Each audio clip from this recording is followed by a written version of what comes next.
안녕하세요. 행복한 경제 생활을 꿈꾸는 푸른패밀리입니다. 오늘 소개해드릴 내용은 부부 경제 생활에 대한 내용입니다.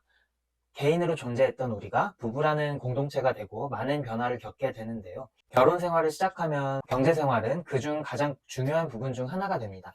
아마 많은 분들이 가정에 함께하는 경제 생활에 대한 필요는 느끼지만 워낙 민감한 주제라 어떻게 풀어나가야 할지 고민이 많을 거예요.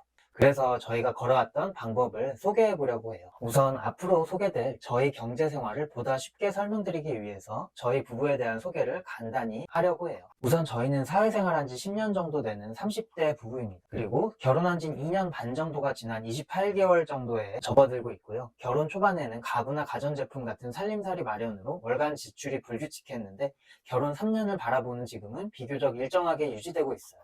그리고 저희는 맞벌이 부부입니다. 미래를 위해 열심히 직장을 다니고 있어요. 집 살 돈도 모으고 노후도 준비하며 평범하게 지내는 그런 부부입니다. 아직은 자녀가 없어서 저희가 생활하는 비용만 지출되고 다른 비용은 크게 소비되지는 않고 있어요. 다음으로 저희는 서울의 주택에 전세로 살고 있고요. 총 전세금은 1억 3천, 전세대출 7천, 그리고 저희 본인 부담금은 6천입니다.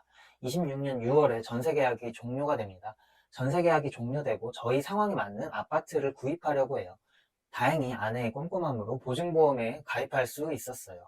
다가구 주택에 대한 전세보증보험이 아파트나 빌라보다 가입이 다소 까다로운 편인데 이 부분도 궁금해하시는 분들이 계시면 다음에 다뤄보도록 하겠습니다. 다음으로 저희가 가정의 경제 생활에 대해 대화하면서 도움이 되었던 몇 가지를 소개하려고 해요.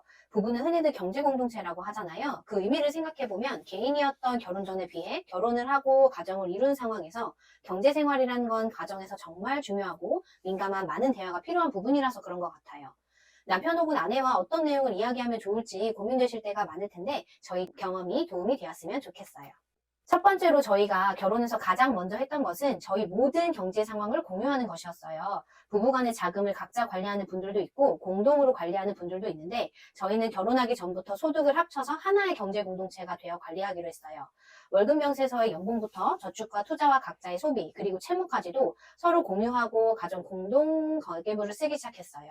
이 과정을 하면서 가정의 재무 상황을 확인해 볼 수 있었고 서로의 경제관에 대해서도 알 수 있게 되었습니다. 이게 하나의 경제 공동체를 되기 위한 첫걸음이었다고 생각해요.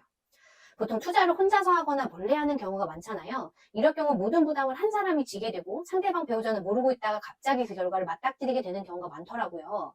그래서 부부간의 투자에 대해서도 공유하면 손실이 발생할 때도 더 안정감 있게 지속할 수 있는 힘이 생기고 함께 결정한다는 책임감을 가질 수 있을 거라고 생각했어요.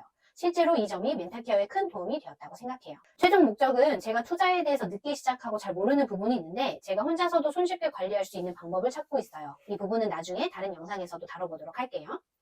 이 모든 부분을 처음부터 공유하기에는 어려운 부분이 있는데 결혼을 앞두고 가정의 재무관리를 각자 혹은 공동으로 할지에 대해서부터 자연스럽게 이야기를 꺼내보면서 대화를 시작해보는 건 어떨까 싶고요.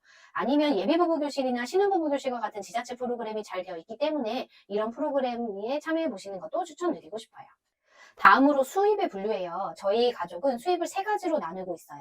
세 가지는 시기에 따라서 분류해 본 건데요. 당장 사용되는 단기 목적의 생활자금, 그리고 향후 10년 이내에 필요한 중기주택 구입자금, 그리고 노후 대비를 위한 장기연금 자금으로 이렇게 세 가지로 나누고 있어요.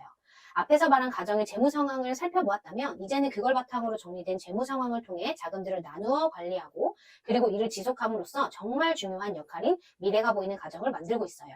나아질 미래가 있어야 오늘의 힘이 나니까요.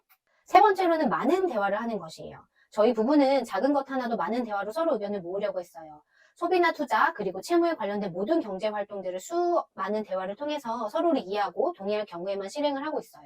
저희는 경제 활동에 대해 각자의 강점과 관심사가 달랐어요.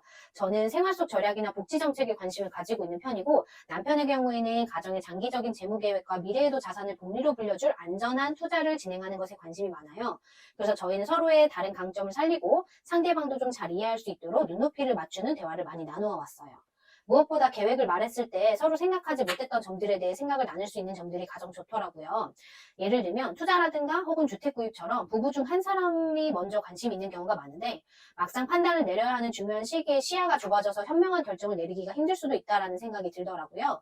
그래서 조금 더 잘 아는 배우자가 잘 모르는 상대방을 충분히 이해가 될 때까지 설명을 해주고 대화를 한 다음에 경제활동들을 시작해 나가고 있어요. 그리고 가치가 소멸되는 소비재 구입은 신중히 결정하고 있어요. 기존에 배웠던 경제관념과 실제 삶에서 얻은 경제관념은 많이 달라서 이 점을 말씀드리고 싶었는데요. 사람들은 보통 투자에 대해서는 빚을 내서 하면 안 되고 자동차 등의 값이 나가는 생활 필수 소비재는 반대로 할부로 구입하는 경우가 많아요. 하지만 투자는 대출 금리보다 기대 수익이 높으면 고려해 볼 수 있고 시간이 지나면서 가치가 소멸되는, 즉 감가상각이 되는 소비재는 굳이 할부 등을 이용해서 당장 구입할 필요는 없다고 생각을 하게 되었어요. 그래서 저희는 자동차 교체를 위한 구입을 나중에 하는 것으로 미루었습니다.